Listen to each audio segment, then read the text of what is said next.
ಹಾಗೇನೆ ಈಗ ಕೇಂದ್ರ ಸರ್ಕಾರ ಸಾರಿ ಇವರು ಕಾಂಗ್ರೆಸ್ನ ನಾಯಕರು ಈಗ ರಾಮ ಮಂದಿರ ಉದ್ಘಾಟನೆಗೆ ಹೋಗೋದು ಬೇಡ ಅಂತ ನಿರ್ಧಾರ ಮಾಡಿರ್ತಕ್ಕಂಥದ್ದು ಇದೊಂದು ರಾಜಕೀಯ ಬಿಜೆಪಿ ಮತ್ತು RSSನ ಕಾರ್ಯಕ್ರಮ. ಸೊ ಹೀಗಾಗಿ ಇದಕ್ಕೆ ನಾವು ಹೋಗೋದಿಲ್ಲ ಅಂತ ನೇರವಾಗಿ ಖರ್ಗೆ ಮತ್ತು ಸೋನಿಯಾ ಗಾಂಧಿ ಅವರು ಹೇಳಿಕೆ ಕೊಟ್ಟಿದ್ದಾರೆ.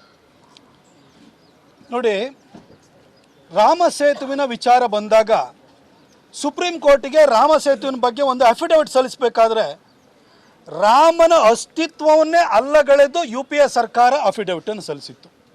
ಇನ್ನು ರಾಮ ಜನ್ಮಭೂಮಿಯ ತೀರ್ಪಿನ ವಿಚಾರ ಬಂದಾಗ ರಾಮ ಒಬ್ಬ ಕಾಲ್ಪನಿಕ ವ್ಯಕ್ತಿ ಅಂತ ರಾಮನ ಅಸ್ತಿತ್ವವನ್ನೇ ಅಲ್ಲಗಳೆದು UPA ಸರ್ಕಾರ ಇದ್ದಂಥ ಸಂದರ್ಭದಲ್ಲಿ ಕೇಂದ್ರ ಸಚಿವರಾಗಿದ್ದಂತಹ ಖ್ಯಾತ ವಕೀಲರಾಗಿರುವಂತಹ ಕಪಿಲ್ ಸಿಬಲ್ ಅವರ ಮುಖಾಂತರ ಸುಪ್ರೀಂ ಕೋರ್ಟ್ ಮುಂದೆ ದಾವೆ ಹೂಡಿಸಿ ರಾಮ ಜನ್ಮಭೂಮಿ ತೀರ್ಪನ್ನೇ ಕೊಡಬಾರ್ದು, ಯಾವ ಮುಸಲ್ಮಾನ ಸಮುದಾಯಕ್ಕೆ ನೋವಾಗುತ್ತೆ, ದೇಶದಲ್ಲಿ ಗಲಭೆ ಆಗುತ್ತೆ, ರಾಮ ಅನ್ನೋನೊಬ್ಬ ಕಾಲ್ಪನಿಕ ವ್ಯಕ್ತಿ, ಅದಕ್ಕೆ ಯಾವುದೇ ಆಧಾರ ಇಲ್ಲ ಅಂತ ಹೇಳಿಬಿಟ್ಟು ಸುಪ್ರೀಂ ಕೋರ್ಟ್ ಮುಂದೆ ವಾದವನ್ನು ಮಂಡಿಸಿದಂಥ ಕಾಂಗ್ರೆಸ್ನಿಂದ ಇನ್ನೇನನ್ನು ನಿರೀಕ್ಷೆ ಮಾಡಲಿಕ್ಕೆ ಸಾಧ್ಯ?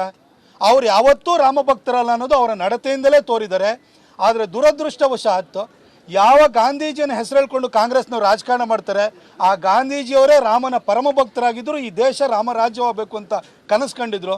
ಆ ಗಾಂಧೀಜಿಯನ್ನು ಇವರು ನೋಟಲ್ಲಿ ಮಾತ್ರ ಪ್ರೀತಿಸ್ತಾರೆ, ರಾಜಕಾರಣಕ್ಕಷ್ಟೇ ಪ್ರೀತಿಸ್ತಾರೆ ಹೊರತು ಗಾಂಧೀಜಿಯವರ ಯಾವ ಆದರ್ಶಗಳನ್ನು ಅವರು ಪಾಲಿಸಲ್ಲ ಅನ್ನೋದು ಇವರು ರಾಮನ ಅಸ್ತಿತ್ವವನ್ನೇ ಪ್ರಶ್ನಿಸುವಂಥವ್ರು, ರಾಮನನ್ನ ಕಾಲ್ಪನಿಕ ವ್ಯಕ್ತಿ ಅಂತ ಹೇಳುವಂಥವ್ರು, ಇವರು ರಾಮ ಭಕ್ತರಲ್ಲ ಅನ್ನೋದನ್ನು ಈಗ ಅವರು ತೆಗೆದುಕೊಂಡಿರುವಂಥ ನಿರ್ಧಾರದ ಮುಖಾಂತರ ಮತ್ತೊಮ್ಮೆ ಸಾಬೀತು ಮಾಡಿದ್ದಾರೆ. Thank you.